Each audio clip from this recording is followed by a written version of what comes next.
तीन दामाद की सास पार्ट 2।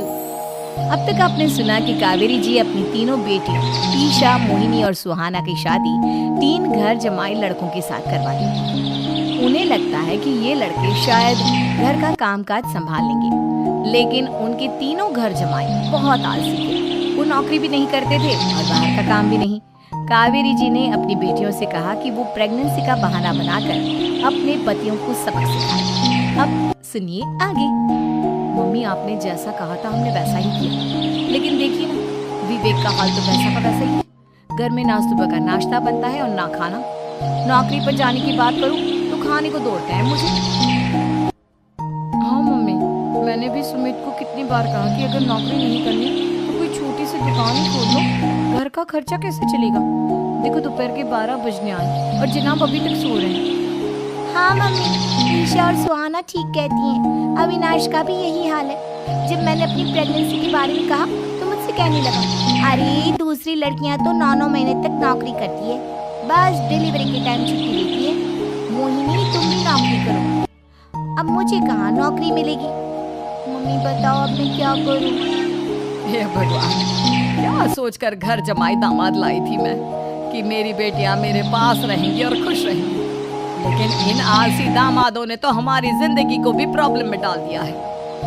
मैं तो कहती हूँ मम्मी, हम लोग वापस अपनी जॉब पर जाना शुरू कर देते हैं। बता देते हैं इन लोगों को कि हमने प्रेगनेंसी का बहाना किया है। नहीं नहीं बेटा, ऐसी गलती भी मत करना। अगर तुमने ऐसा किया तो इन तीनों की आदत और खराब हो जाएगी। अरे आज नहीं तो कल कभी तो तुम प्रेग्नेंट होगी, तब वापस यही प्रॉब्लम आएगी। तब क्या करोगी तुम तीनों। आपकी बात तो बिल्कुल सही है। इन लोगों को तो सुधारना ही पड़ेगा। लेकिन कैसे? अपने बच्चों के आने की खबर सुनकर भी इन लोगों पर कोई असर नहीं हो रहा। पैसे कमाने के लिए घर से बाहर निकलना ही नहीं चाहते ये तीनों। अब मेरे दिमाग में एक प्लान आया है। तुम तीनों चिंता मत करो, उन तीनों को बुलाओ, फिर मैं बात करती हूँ। थोड़ी देर बाद कावेरी जी अपने तीनों दामादों को सामने बुलाकर अपनी बात कहना शुरू करती हैं। अविनाश, सुमित और विवेक, देखो बेटा, मैं ना तुम तीनों से बड़ा प्यार करती हूँ, इसीलिए तो तुम्हें घर जमाई बना कर रखा है मैंने। अरे मम्मी जी, सीधे सीधे कहिए ना, क्या बात है। प्यार तो हम भी आपको बहुत करते हैं। फिर मम्मी जी आपकी इज्जत भी बहुत करते हैं। अरे भाई, आपके जैसी सास और कमाने वाली बीवी सबको मिलती है क्या? हाँ मम्मी, विवेक और सुमित ठीक कह रहे हैं। आपकी बेटी से शादी करके मेरी तो जिंदगी ही अच्छी होगी। जानती हूँ मैं, और ये भी जानती हूँ कि तुम तीनों अपने अपनी बीवियों से बहुत प्यार करते हो। बेटा, बात ऐसी है कि हमारे कुल गुरु ने कहा है कि प्रेग्नेंट होने के बाद मेरी तीनों बेटियां शुरू के 4 महीने हमारे गांव में जाकर रहेगी, जहाँ मेरे चाचा जी रहते हैं। अरे लेकिन क्यों मम्मी, गांव में जाकर रहने की क्या जरूरत है इन तीनों को। वो क्या है ना बेटा, हमारे परिवार को एक श्राप है। अगर मेरी बेटियों ने यहाँ पर बच्चा पैदा करने की कोशिश की तो उनके बच्चों को कुछ भी हो सकता है। इसलिए अब से लेकर 4 महीने पूरे होने तक इन्हें गांव वाले घर में रहना पड़ेगा।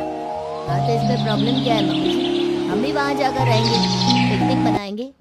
अरे भाई बीवी जहाँ, हम भी वहाँ। हाँ यार, आइडिया तो बहुत अच्छा है। शहर की जिंदगी में रह रहकर परेशान हो चुके हैं, अब कुछ दिन गांव में बिताएंगे। तुम लोग समझने की कोशिश क्यों नहीं करते? तुम में से कोई भी वहां नहीं जा सकता, और मैं यहाँ रहूंगी ना तुम तीनों के साथ। 4 महीने की तो बात है, उसके बाद ये तीनों ही लौट कर आ जाएंगी। ठीक है मम्मी जी, अब हमारे बच्चों का सवाल है तो ये तो करना ही पड़ेगा। कावेरी अपनी तीनों बेटियों को कुछ दिन के लिए घर से बाहर कहीं दूसरे शहर में रहने के लिए भेज देती है। कुछ दिनों के बाद, अरे मम्मी जी, बहुत दिन से पिज्जा नहीं खाया, मंगवाइए ना। क्या बताऊं बेटा, पहले तो बेटियां खर्चा दे देती थी क्योंकि उनकी नौकरी थी, लेकिन अब तो मेरे पास पैसे ही नहीं बचे। थोड़े बहुत पैसे हैं जो बच्चों की डिलीवरी में काम आएंगे। लेकिन मम्मी जी, आपकी बेटियों को वापस आने में तो अभी बहुत वक्त बाकी है। वही सोच सोच कर परेशान हो रही हूँ। सोच रही हूँ कल से दूध भी बंद करवा देती हूँ। अब दूध वाले को देने के लिए पैसे भी तो नहीं है ना। अरे नहीं मम्मी जी, अगर दूध भी बंद करवा दोगी तो मुझे चाय कहाँ से मिलेगी, और चाय के बिना मैं तो मर ही जाऊंगा। क्या करूँ बेटा, इसके अलावा हमारे पास कोई ऑप्शन नहीं है, मेरे पास पैसे ही नहीं बचे। इस तरह कावेरी जी धीरे धीरे अपने तीनों दामादों को पैसे देना बंद कर देती हैं और घर में खाने पीने की चीजें लाना भी बंद कर देती हैं। अब वो तीनों पूरी तरह से परेशान होने लगे थे और इसलिए एक दिन तीनों प्लान करके घर से बाहर निकलते हैं और बाजार में जाने के बाद यार अच्छा खाना खाए हुए कितने दिन हो गए, पता नहीं कब अच्छा खाना मिलेगा। हमारी बीवियों के जाने के बाद तो हमारी हालत भिखारियों जैसी हो गई है यार। कुछ भी हो, मुझे तो आज पिज्जा खाना ही खाना है। जेब में 1 रुपया नहीं और पिज्जा खाएगा, कहाँ से आएंगे पैसे? देख वहाँ सामने बोर्ड पर क्या लिखा हुआ है, कंप्यूटर पर काम करने के लिए एक आदमी की आवश्यकता है। भाई मैं तो जा रहा हूँ, काम करूँगा और शाम तक पैसे लाकर आराम से पिज्जा खाऊंगा। जा जा, तुझे कोई काम नहीं देने वाला, हम तो घर जा रहे हैं। चल भाई सुमित और अविनाश वहाँ से चले जाते हैं और विवेक उस कंप्यूटर शॉप पर सारा दिन काम करके 5,000 रुपए कमा कर घर लौट कर आता है और अपने खाने के लिए अच्छी अच्छी चीजें भी लेकर आता है। ये देखकर विवेक और सुमित के दिल में भी कुछ पैसे कमाने की इच्छा जागती है। अरे सुबह सुबह कहाँ चल दी है तुम? मम्मी जी एक बहुत अच्छी जगह मिली है, कंप्यूटर पर काम करने के 5,000 मिले थे कल मुझे। अगर रोज काम करूंगा तो पूरे 40,000 की तनख्वाह। अरे वाह, ये तो बहुत अच्छी बात है दामाद जी, आपको जाना ही चाहिए। सुमित और अविनाश विवेक को इस तरह तरक्की करते देखकर परेशान हो जाते हैं और वो दोनों भी काम की तलाश में निकल पड़ते हैं। धीरे धीरे उन दोनों को भी काम मिल जाता है। अब कावेरी के तीनों दामाद छोटी मोटी नौकरी करके अच्छा पैसा कमाने लगे थे। एक दिन कावेरी उन्हें अपने पास बुलाती है। अरे वाह, विवेक 40,000 कमा लेता है, अविनाश 60,000 और सुमित तुम भी 40,000 के आसपास कमा ही लेते हो। कुल मिलाकर तुम अच्छे खासे पैसे कमा रहे हो बेटा। हाँ मम्मी जी, बहुत मजा आता है जब महीने के एंड में मोटी रकम हाथ में आती है। पूछिए मत मम्मी जी, घर में रहकर रोटी बना कर और तो जैसा महसूस होने लगा था मुझे तो। हाँ बेटा, तुम तीनों की बात तो बिल्कुल ठीक है, पर जानते हो अब तुम तीनों की पत्नियां भी वापस लौट कर आने वाली है। लेकिन मम्मी जी अभी तो उन्हें गए सिर्फ 2 महीने हुए हैं, आपने तो कहा था वो 4 महीने के बाद लौट कर आएंगी।